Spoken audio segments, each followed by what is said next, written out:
బాగుందనా?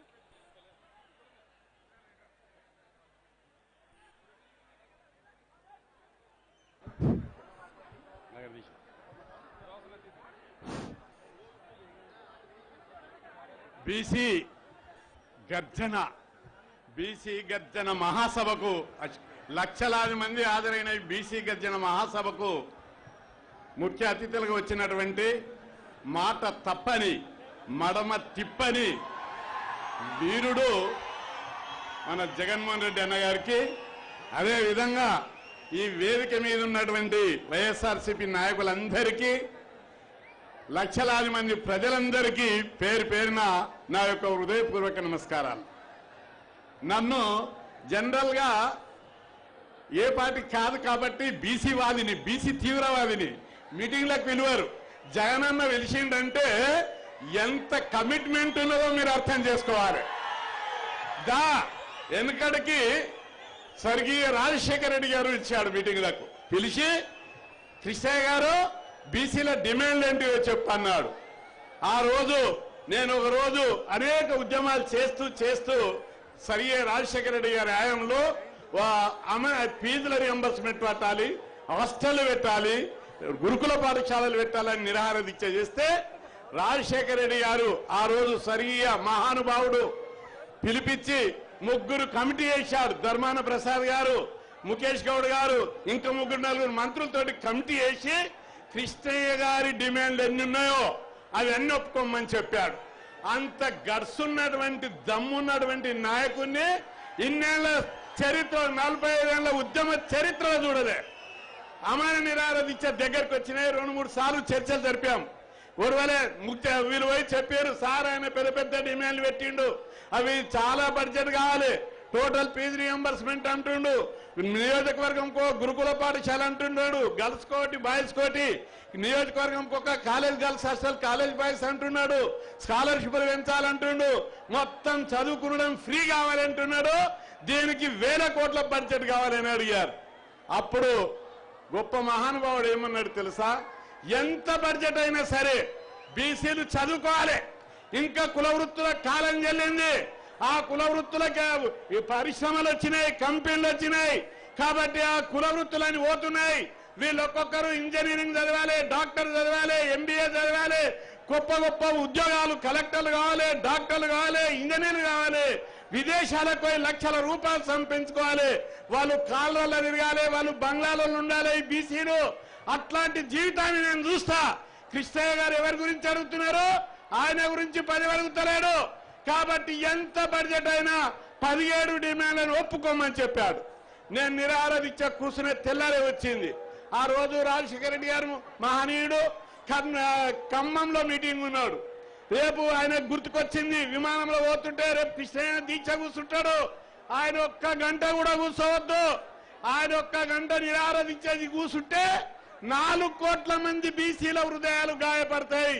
ఆయన బీసీల కోసం కూర్చుంటుండు, ఎంత రాత్రి అయినా డిమాండ్లు ఒప్పుకోవాలని చెప్పి ఆ రోజు రాత్రి కూర్చొని ఫీజుల రియంబర్స్మెంట్, గురుకుల పాఠశాలలు, కాలేజ్ హాస్టళ్లు, హై స్కూల్ హాస్టళ్లు, స్కాలర్షిప్లు పెంచుడు, 5-6 వేల కోట్ల బడ్జెట్ పెంచే విధంగా నిర్ణయం తీసుకుంటే ఈ రోజు మనము గుడిసెల ఉట్టినోడు కూడా, గోసి గొంగడేసుకునేటోడు కూడా, ఓ పేద కార్మికుని పిల్లలు, ఓ పేద కర్షకుని పిల్లలు ఇంజనీరింగ్, మెడిసిన్ చదివి ఈ రోజు మనం అభివృద్ధి చెందుతున్నామంటే అది రాజశేఖర రెడ్డి గారి చలువ, ఆయన యొక్క దయ, ఆయన యొక్క కృపలని అని చెప్పి మీ అందరికీ నేను మనవి చేస్తున్నా. ఈ స్కీము మీరు బీసీలం మనం అందరం గుర్తుపెట్టుకోవాలి. దేశంలో 29 రాష్ట్రాలు ఉన్నాయి, బీసీలు ముఖ్యమంత్రులు ఉన్నారు, దళితులు ముఖ్యమంత్రులు ఉన్న రాష్ట్రాల్లో కూడా ఈ స్కీమ్ లేదని చెప్పి మీ అందరికి గుర్తు చేస్తున్నా. అసలు బీసీలకు ఎవరు చేసిండ్రు? రాజశేఖర రెడ్డి గారు చేసిండ్రు అని చెప్పి మీ అందరికి గుర్తు చేస్తున్నా. అదేవిధంగా చట్టసభల్లో రిజర్వేషన్లు కావాలని అసెంబ్లీలో తీర్మానం చేశాడు. ఎంత దమ్ము కావాలి? దేశంలో బీహార్లో చేయలేదు, యూపీలో చేయలేదు, తమిళనాడు చేయలేదు, కర్ణాటక చేయలేదు, గుజరాత్లో చేయలేదు. ఆ రాష్ట్రాలలో అప్పుడు ముఖ్యమంత్రులు బీసీలు ఉన్నారు కానీ చేయలేదు. కానీ రాజశేఖర రెడ్డి గారు మాత్రము బీసీలకు డబ్బులు ఉన్నాయి, వాళ్ళు ఎమ్మెల్యేలుగా పోటీ చేయాలంటే కష్టము, ఎస్సీ ఎస్టీలకు ఉన్నట్టు బీసీలకు కూడా రిజర్వేషన్లు పెట్టాలని అసెంబ్లీలో తీర్మానం చేసి ప్రధానమంత్రితోటి మన్మోహన్ సింగ్ తోటి చర్చలు జరిపినటువంటి గొప్ప నాయకుడు రాజశేఖర రెడ్డి గారని చెప్పి మీ అందరు గుర్తు చేస్తున్నా. ఆయన అడుగుదాడల్లో ఆయన ఆశయ సిద్ధి కోసం ఈరోజు యువ నాయకుడు జగన్మోహన్ రెడ్డి గారు ముందుకొచ్చారు. నేను జగన్మోహన్ రెడ్డి గారికి పోయి ఇంట్లో కలిశాను ఒకసారి. సార్, చట్టసభల్లో రిజర్వేషన్లు పెట్టాలి, అందుకోసం మీరు చొరవ తీసుకోవాలని అడిగాను. ఆయన అప్పుడు ఏమన్నాడు, కేంద్రంలో మనం అధికారంలో లేం కాదన్నారు. లేదు, మన ఎంపీల ద్వారా కేంద్ర ప్రభుత్వం మీద ఒత్తిడి తీసుకోవాలి. అంతేకాదు, నేను ముఖ్యమంత్రి అయితే చట్టసభల్లో రిజర్వేషన్లు పెట్టడానికి నేనే ప్రయత్నం చేసి పెట్టిస్తా అని చెప్పి మాట ఇచ్చినటువంటి మహానాయకుడు జగన్మోహన్ రెడ్డి గారు అని చెప్పి మీ అందరికీ నేను మనవి చేస్తున్నాను. అంతేకాదు పార్లమెంటులో విజయసాయి రెడ్డి గారి ద్వారా పార్లమెంటులో చట్టసభల్లో బీసీలకు రిజర్వేషన్లు పెట్టాలని అడిగిపించాడు. కేంద్ర ప్రభుత్వం వినలేదు. అయితే పార్లమెంటు సభ్యుల ద్వారా ప్రైవేట్ బిల్లు పెట్టించాడు. అంటే ఆ పార్లమెంటులో బీసీలు 105 మంది ఎంపీలు ఉన్నారు. అదేవిధంగా బీసీల పార్టీలో 8 ఉన్నాయి. కానీ ఎవరు కూడా బీసీల పార్టీలో ప్రైవేట్ బిల్లు పెట్టలేదు. నేను 36 పార్లమెంట్ లో పోయి 36 రాజకీయ పార్టీలను కలిశాను. మీరు అందరు వినాలే బాగా. ఇంటనే మనం గుర్రానికి గడ్డేసి ఆవును పార్లమెంట్ ఇవ్వాలి. వాళ్ళు చేసిన మంచి పనులు చేస్తేనే మీకు ఉత్తేజం వచ్చి రేపు ఊళ్ళలో చెప్పి మన గ్రామాలలో చెప్పి మంచెవరు చెడెవరో తెలవాలి, టీడీపీ కథలు తెలవాలి, మన వైఎస్ఆర్సీపీ కథలు తెలిస్తేనే తేడా తెలిస్తేనే మంచి చెడు. ఏదో పెన్షన్ ఇచ్చిండు, 2000 చెక్ వచ్చింది. ఈ బతుకు అడుక్క తినే బతుకు బిచ్చం బతుకొద్దు. మనకు అధికార పదవులు కావాలనే బతుకు కావాలి. అధికారం ఇష్టమని అడిగేటోళ్ళకు అధికారం ఇవ్వాలి. అందుకోసం క్షణిక ఆవేశాలకు లొంగకుండా, సెంటిమెంట్లకు లొంగకుండా తెలివిగా ఆలోచించే సమయం వచ్చింది. బీసీల బతుకులన్నీ బిచ్చం బతుకులైన ఇన్ని రోజులు ఆ బతుకులొద్దు. రాజశేఖర రెడ్డి గారు చదువు పెట్టిపోయిండు, జగన్మోహన్ రెడ్డి గారు వచ్చి రోజు అధికారంలో వాటా ఇస్తా అంటున్నాడు. అందుకే కొద్దిగా తెలివితోటి మనం బీసీలము ఆలోచించే సమయం ఆసనమైంది. 4 ముచ్చట్లు వింటేనే, ఇక్కడ 4 మాట్లాడి వింటేనే మీకు చైతన్యం వస్తుంది, మంచేదో చెడోదో తెలుస్తుంది. అయితే ఈ పార్లమెంటులో 36 రాజకీయ పార్టీలను కలిశాను, ప్రధానమంత్రిని కలిశాను, రాజకీయ పార్టీలను కలిశాను, అపోజిషన్ పార్టీలను కలిశాను. చట్టసభల్లో రిజర్వేషన్లు పెట్టాలని ఏ ఒక్క పార్టీ కూడా దాని మీద స్పందించలేదు. ఒకేసారి జగన్మోహన్ రెడ్డి గారు సార్ని కలిసి మీరు సార్ ఇది పెట్టాలి అని చెప్తే వెంబడ పెట్టించాడు. రేపు జగన్మోహన్ రెడ్డి గారు ముఖ్యమంత్రి అయితే చట్టసభల్లో రిజర్వేషన్లు వస్తాయని చెప్పి మీ అందరికీ నేను మనవి చేస్తున్నా. బిచ్చం బతుకు బతికే పెన్షన్లు కావాలన్నా, బిచ్చం బతుకు బతికే అడుక్క తినే స్కీములు కావాలన్నా, అధికారం కావాలన్నా, చదువు కావాలన్నా, మన సర్వతోముఖాభివృద్ధి చెందే అభివృద్ధి కావాలన్నా మీరు తెలుసుకోవాలి.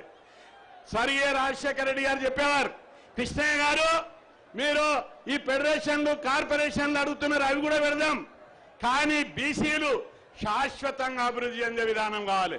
అందుకోసం బీసీలు చదువుకోవాలి, బీసీలకు అధికారంలో వాటా ఇవ్వాలి. అందుకోసం నేను ఏం చేయాలని అడిగేవాడు.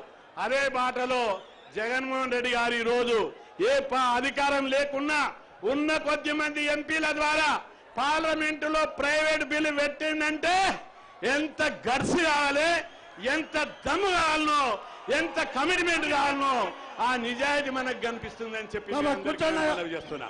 అందరూ దయవంచి కూర్చోండమ్మా. అదేవిధంగా ఈరోజు బీసీ డిక్లరేషన్ తయారు చేశారు. దాంతో మన బ్రతుకుల్లో సమూలమైనటువంటి మార్పులు వస్తాయి. అదేవిధంగా ఈరోజు కూర్చోండి. టీడీపీ పార్టీ గురించి కూడా మీకు గెలవాలి.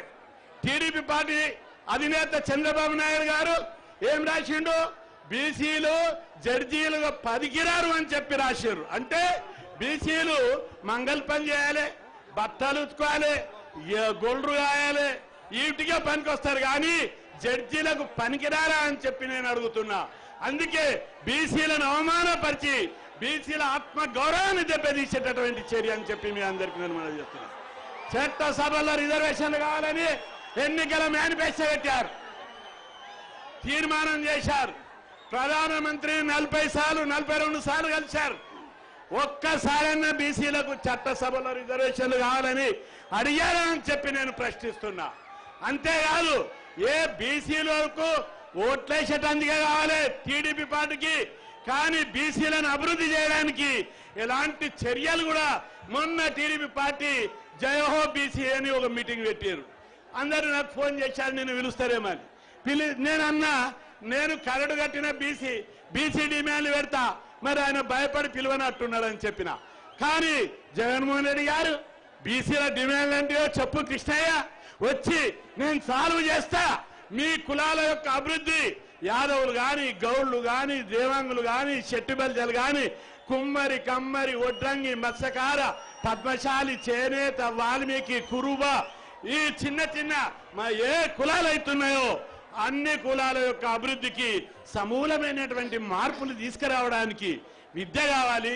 అందుకే టోటల్ ఫీజులు ఈరోజు మనకు టోటల్ ఫీజులు వస్తున్నాయా? రావడం లేదు. 35,000 సీలింగ్ పెట్టారు. రాజశేఖర రెడ్డి గారు ఉన్నప్పుడు ₹1,00,000 ఫీజు ఉంటే ₹1,00,000 1 lakh 2 lakhs ఎంత ఫీజు ఉంటే అంత ఇచ్చారు. ఈ రోజు మన పిల్లలు చదువుకోవాలంటే ఈ ప్రభుత్వం 35,000 ఇస్తుంది. ఇంకా 70,000-80,000 ఫీజు ఎవరు కడతారని చెప్పి నేను అడుగుతున్నా. అదే జగన్మోహన్ రెడ్డి గారు అదే రాజశేఖర రెడ్డి గారు ఉన్నప్పుడు టోటల్ ఫీజు ఇచ్చారు. ఈ రోజు నవరత్నాల్లో జగన్మోహన్ రెడ్డి గారు చెప్పారు, నేను అధికారంలోకి వస్తే టోటల్ ఫీజులు ఇస్తానని చెప్పి అన్నాడు. కాబట్టి ఈ విధంగా ఈ కులాల అభివృద్ధి కోసం అనేకమైనటువంటి చర్యలు తీసుకుంటున్నారు. మనం అందరం ఒకటి గుర్తుపెట్టుకోవాలి. ఒక చిన్న ఎగ్జాంపుల్ చెప్తా. గుర్రానికి గడ్డేసి ఆవును పాలు ఇవ్వమంటే ఇవ్వదు. మనము ఆవు పాలు ఇవ్వాలంటే ఏంటికి ఇవ్వాలి? ఆవుకే గడ్డేయాలి. మరి మనం అభివృద్ధి చెందాలంటే ఎవరికి వేయాలి ఓటు? జగన్మోహన్ రెడ్డికి వేయాలి అని చెప్పి. ఎందుకంటే మీరు అందరూ ఏమనుకుంటున్నారు? ఓటు అంటే తెల్ల కాగితం అనుకుంటున్నారు. ఓటు అంటే తెల్ల కాగితం కాదు. ఓటు అంటే ప్రధానమంత్రి పదవితో సమానం. ఓటు అంటే ముఖ్యమంత్రి పదవితో సమానం. డబ్బులకు ప్రలోభాలకు మాటలకు మోసపోయి ఒక్కరోజు బాగోతు, ఎన్నికలప్పుడు ఒకరోజు పండుగ, ఎన్నికల తర్వాత 5 ఏళ్ళు ఎండ వేయాల్సి వస్తుంది. అదే జగన్ గారిని నమ్ముకుంటే 5 ఏళ్ళు పండుగ ఉంటుంది. ఒకరోజు పండుగ కాదు, 5 ఏళ్ళు పండుగ ఉంటుంది అని చెప్పి మీ అందరికీ నేను మనవిస్తాను. మాట తప్పనివాడు, మడమ తిప్పనివాడు, మాట ఇస్తే ఏ కోశాన వాళ్ళ బ్లడ్లో లేదు. రాజశేఖర రెడ్డి గారి నుంచి చూస్తున్నా. మనకు అందుకు ఎగ్జాంపుల్ ఫీజుల రియంబర్స్మెంట్, గురుకుల పాఠశాలలు, కాలేజ్ హాస్టళ్లు, కార్పొరేషన్లు, ఫెడరేషన్లు, బీసీలకు ఏ కావాలో దేశంలో ఎక్కడ లేనన్ని స్కీమ్లను పెట్టి మనను ఆదుకోవడానికి పెట్టినటువంటి మహానుభావుడు రాజశేఖర రెడ్డి గారు. ఆయన అడుగు దారాల్లో నడిచేటటువంటి మన జగన్మోహన్ రెడ్డి గారిని నమ్ముకుంటే మనకు చట్ట సభల్లో రిజర్వేషన్లు వస్తాయి, ఫుల్ ఫీజ్ రియంబర్స్మెంట్ వస్తుంది, మన పిల్లలందరూ చదువుకుంటారు, మన హాస్టళ్లలో పిల్లలకు సన్నబియ్యంతో అన్నం తింటారు. మేము అక్కడ కొట్లాడి తెలంగాణలో సన్నబియ్యం అన్నం పెట్టించినాం, ఇక్కడ కూడా అదే విధంగా పెట్టియాలని చెప్పి కోరుకుంటున్నా. అదేవిధంగా పారిశ్రామిక పాలసీ రాలేదు. ఇక్కడ పారిశ్రామిక పాలసీ పెట్టి ప్రతి ప్రైవేట్ రంగంలో వెలిచే పరిశ్రమలలో బీసీలకు వాటా ఇవ్వాలని చెప్పి ఈ సభాముఖంగా జగన్మోహన్ రెడ్డి గారి సార్కు విజ్ఞప్తి చేస్తున్నా. కాబట్టి ఇంకా చాలా డిమాండ్లు ఉన్నాయి. కానీ మన టైగర్ గారికి ఫ్లైట్ టైం అయింది. మళ్ళా అనేక మీ ప్రాంతాల్లో మీటింగ్ పెట్టండి, వస్తా, బీసీల గురించి చైతన్యం చేస్తా, బీసీల హక్కుల గురించి అధికారం గురించి మనం అందరికీ మీకు మనవి చేస్తా. మీ అందరికీ మనం ఏం చేయాలి? ఇప్పుడే చెప్పాను, గుర్రానికి గడ్డేసి ఆవు పాలిస్తే కాదని. మనం ఎవరిని నమ్ముకొని ఆ నాయకుని వెంబడి ఉంటే మన బ్రతుకుల్లో మార్పు వస్తాయి. ఒక చైనా లేక, ఒక అమెరికా లేక, ఒక జపాన్ లేక, ఒక జర్మనీ లేక ప్రతి ఒక్క ఇంటికి ప్రతి ఒక్కరికి బంగ్లా, ప్రతి ఒక్కరికి కారు, అది కావాలన్నా నెల నెల పెన్షన్ కావాలనో, అడుక్క తినే బిచ్చ బతకాలనో ఆలోచించాలని సార్కు సమయం లేదు. కాబట్టి మరి లైట్ ఫెయిల్ అవుతుంది, లైట్ అవుతుంది. కాబట్టి మీ అందరూ ఫ్లైట్ క్యాన్సిల్ చేసుకుంటారు కానీ లైట్ పోతుంది. కాబట్టి ఆయన నోటి నుంచి బీసీ డిక్లరేషన్, బీసీలకు ఏం చేస్తాడో వినాలని చెప్పి తప్పనిసరి ఆయన అడుగుజాడల్లో రాష్ట్ర బీసీ